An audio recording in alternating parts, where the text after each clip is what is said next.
I've always been a fan of a bargain, so when I found two gentlemen's saws in a vintage market, 5 of the king's quids each, I didn't even ask for a discount. Here we have one 250mm at 10 TPI and a 225mm at 12 TPI. It's 10 and 9 inch for my US friends. The shorter one is a tad older and has definitely seen more palm action. The fairly standard steel back designs, most of the markings have gone so I can't identify them by brand. The first test is obviously to see whether they can cut anything. And I guess by the length of time you will be watching me try, and the shallowness of the eventual cut, we can probably safely say nope.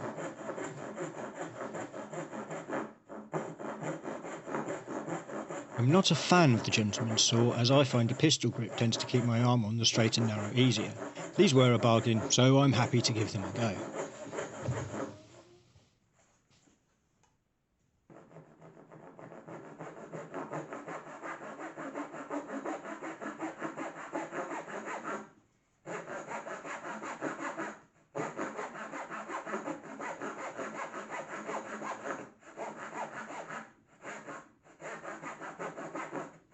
I haven't edited this in any way, this is genuinely the amount of time it took me to get these two shallow cuts. Anyway, condition wise, both have a little surface rust and some tarnish, but no pitting, and they generally don't seem to be in that bad a condition. I'm quite pleased about this, as it means I can move quickly on to getting rid of some of the evidence of neglect. The tools I used are a scraper, a wire brush, some sandpaper and some wire wool, although spoiler alert, I ended up not bothering with the wire wool. The rust was mostly dust and came off pretty easily. The tarnish gave under the pressure of the brush and increasing grits of sandpaper.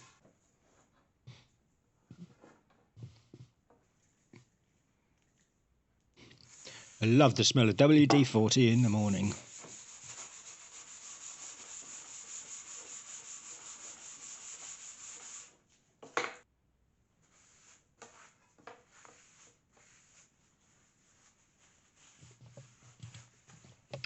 Once the basic clean-up was done, a final buff-up led me to the bit I'd been dreading somewhat, the teeth. However, a closer examination showed me that largely, the set and rake of the teeth remained fairly much intact.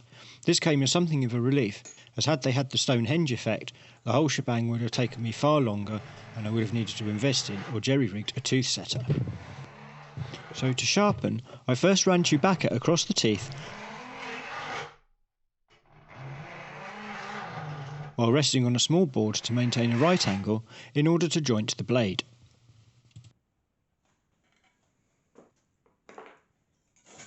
I flattened out the set slightly with a whetstone in case any teeth had become overset. It was fairly easy to feel the rake and hook of the teeth with the needle file. It kind of just slipped into position, so the actual process was fairly simple. But for your comfort, I've speeded up this process of filing down every single tooth, as it was, not to put too fine a point on it, tedious. I'm sorry, please don't switch off, no more puns, I promise.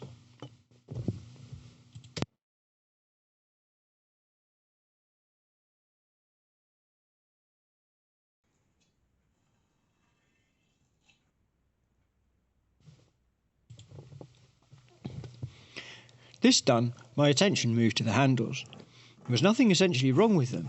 This one had a little rough area where it had been cut from the lathe.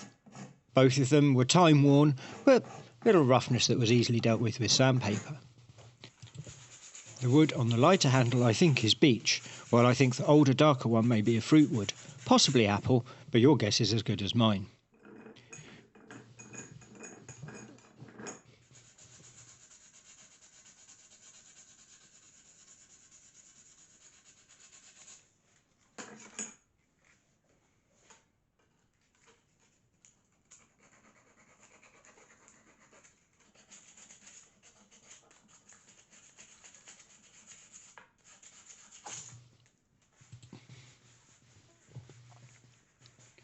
Once all the old finish and dust had been removed, I gave the handles a dip in some teak oil for protection against my grubby mitts.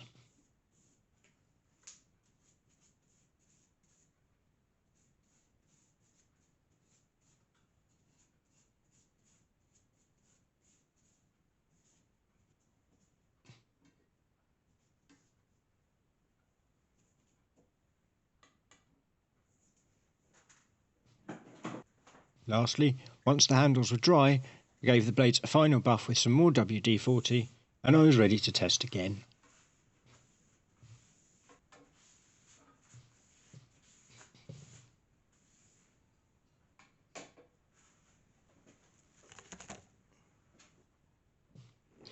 I used the same piece of timber to maintain a constant, but this time I marked out some dovetails.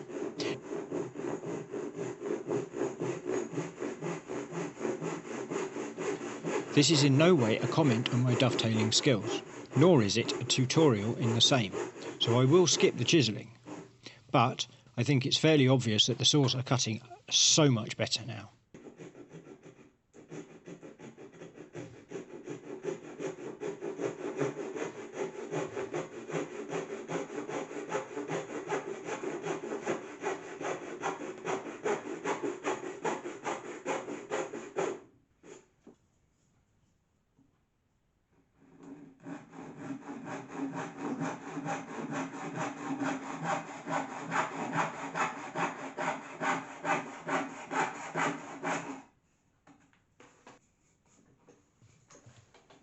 Having cut my tailboard, I will say that it was a bit harder to get the smaller saw started on the cross grain, and so it's much better as a rip saw, while the longer saw is an absolute dream as a cross cutter. This seems a bit counterintuitive given their tooth count, but I'm happy to let them just do what they do best. However, I was able to get through all of the cuts in a fraction of the time compared to the beginning, so all in all, I think here I've got two very usable saws, which for £10 is an absolute bargain. They'll make a grand addition to my joinery arsenal. Also, this was my first time sharpening a handsaw, so I learnt a lot along the way.